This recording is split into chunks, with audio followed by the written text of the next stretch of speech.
Hola amigos, soy Jesús María Archival Maroto y hoy os traigo un curiosísimo misterio encerrado en el pueblo del sur de Francia llamado Rennes-le-Château, en la cercanía de Carcassonne, una villa que guarda desde el siglo pasado una leyenda relacionada con un tesoro. Y es que en este pueblo, queridos amigos, de difícil acceso y extraño, a la vez que encantador de Francia, las crónicas históricas han despertado el interés de los amantes del misterio y lo oculto, aquello que es muy sonado a pesar del paso de los años, pero que nos invita a indagar para descubrir la verdad. Rennes-le-Château encierra una leyenda sobre reliquias perdidas y grandes cantidades de dinero. Hoy, como protagonista de la trama del misterio, tenemos al párroco local François Berenguer-Junier, quien llegó a Rennes-le-Château con 33 años tras haber pasado por el Seminario Mayor de Carcassonne. En el momento en que este sacerdote llegó a su destino, encontró una iglesia deteriorada por el paso del tiempo. Sus arcas estaban en números rojos y el clérigo llegó sin blanca alguna. Aunque éste con mucho esfuerzo y aportando el poco dinero que se supone que tenía, inició reformas en la iglesia. Imaginó que era un proyecto a largo plazo y así fue en un principio hasta que, por sorpresa, cambió su estilo de vida. Pasó de generosidad y la humildad a la vanidad y los lujos. Como decía, Rennes-le-Château es un lugar curioso y cargado de historia por donde han pasado diversas culturas en épocas anteriores, desde los romanos, pasando por los visigodos, templarios y cátaros, además de personalidades de sobrenombre como el pintor Nicolas Poussin o el hermano de Francisco José I, emperador de Austria, y otros ilustres personajes del siglo XX.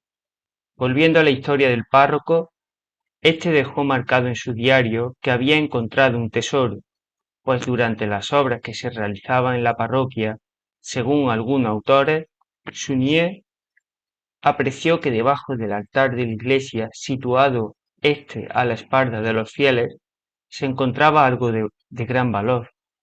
De inmediato, el párroco pidió a los obreros que fueran fuera de la iglesia a descansar, y él comenzó su tarea de estudio sobre aquel extraño objeto. Movió una lápida que se situaba entre dos columnas, y allí se dice que encontró dos pergaminos de dudosa veracidad que hoy están expuestos en el Museo del Pueblo.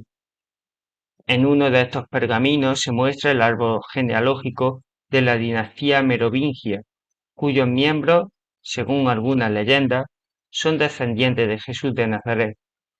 Los pergaminos fueron entregados al obispo por mediación de Junier en Carcassonne, y el obispo le permitió realizar un viaje a París. Es curioso, pero aquel viaje le cambiaría la vida.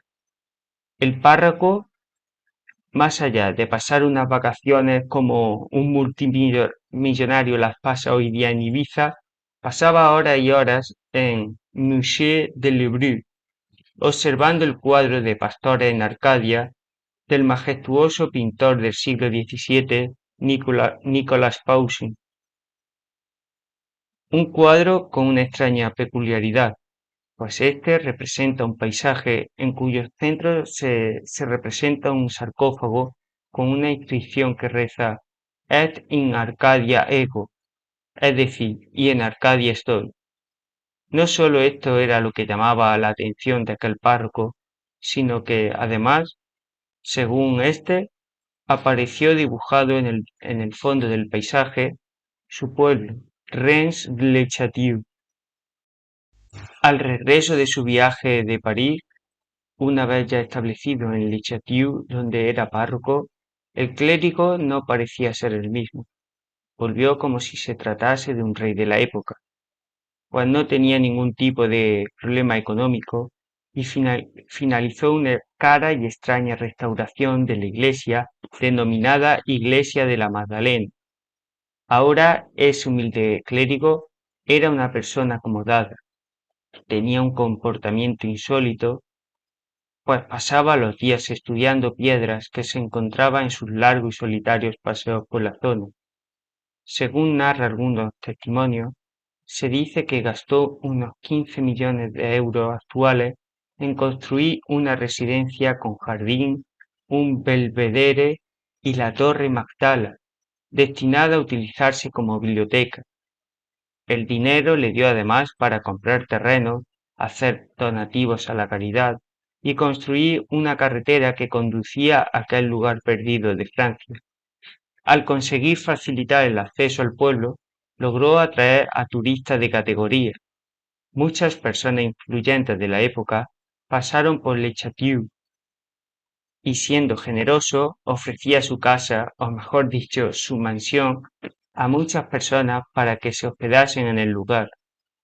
El cambio de personalidad y ritmo de vida del párroco es un enigma, pues lo que sí se sabe es que a su mesa se sentaron personas de la talla de Emma Calvé, la cantante lírica de moda de aquella época, el secretario de Estado francés para la cultura, nobles, economistas y el archiduque de Austria Juan de Habsburgo.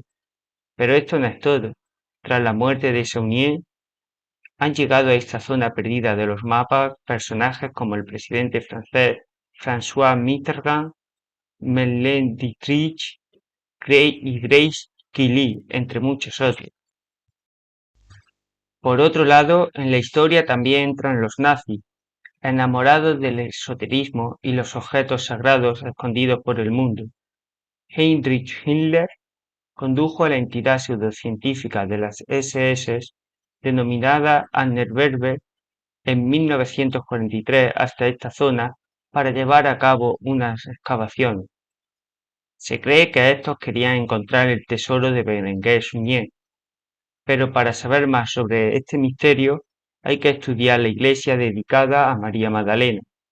En tal infraestructura, ya en la entrada, se encuentra una inscripción que reza: "Este es un lugar temible", algo que de por sí nos riza los pelos.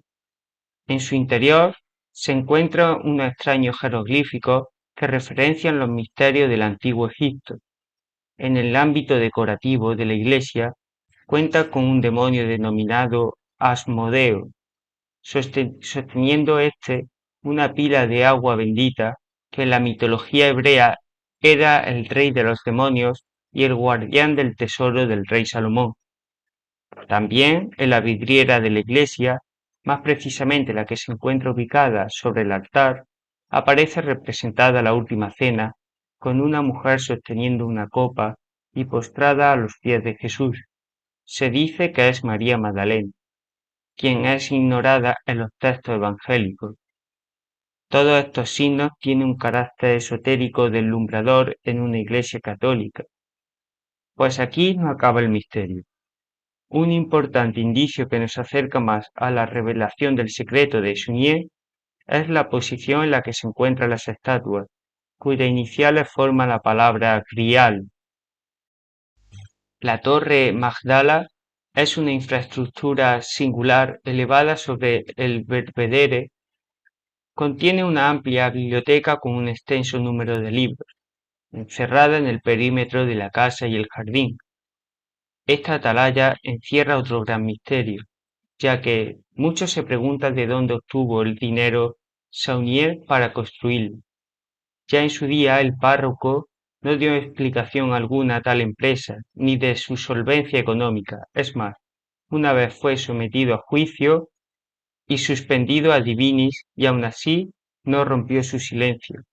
A su muerte, Suñé no poseía nada, como si de un monje asceta se tratase. Según algunos estudiosos, todo estaba a nombre de su ama de llaves, Marie de Nardau, quien habitaba en su lujosa casa y quien fue protagonista de un extraño episodio. Pues cuando en la Francia castigada por la Segunda Guerra Mundial aparecieron los billets drapés, más conocidos como francos, quienes quisieran cambiar sus viejas divisas por las nuevas debían declarar su origen. Pues entonces Marie de Nandown, con el fin de no revelar el origen, quemó docenas y decenas de fajos de billetes en el jardín de la casa. Según narra las crónicas recogidas, procedentes de un maestro de obras, el cual trabajó en la construcción de la Torre Magdala, este escondió por orden de Suñé una caja en el suelo en las aproximaciones de la torre. Actualmente, y según las investigaciones realizadas con escáneres en el lugar, muestran que bajo la torre, en efecto, hay una extraña caja de 6 caras, que podría tratarse de aquella misteriosa caja del párroco. Y es más, María de Nandown decía que las personas de Le Château caminan sobre oro sin saberlo. A consecuencia de esta leyenda, el ayuntamiento de Rennes-le-Château tiene en vigor una ordenanza que prohíbe expresamente excavar en el interior en inmediaciones del pueblo. Por otra parte, los defensores de esta hipótesis afirman que los símbolos continúan allí presentes, para quien sepa verlos, y que estos parecen querer ofrecer al transeúnte ciertas pistas sobre qué se oculta en esta pequeña villa de Francia. Los miles de investigadores que han pasado por el lugar y se han enfocado tanto en la biografía del párroco como en la historia del enigma del pueblo han llegado a conclusiones de lo más variopintas. Están quienes creen que el sacerdote encontró de manera literal un tesoro que estaría compuesto por joyas, dinero, gemas, entre otros objetos de valor, y quienes expresan que se trata del hallazgo del tesoro del rey Salomón, que fue robado por los romanos y posteriormente pasó por manos de los visigodos y los cátaros, acabando en manos de los templarios, quienes construyeron fortalezas por toda Francia. Siguiendo esta línea, existen otras hipótesis que defienden que el tesoro de Suñé consiste en una serie de documentos y escritos que verifican una antigua leyenda local.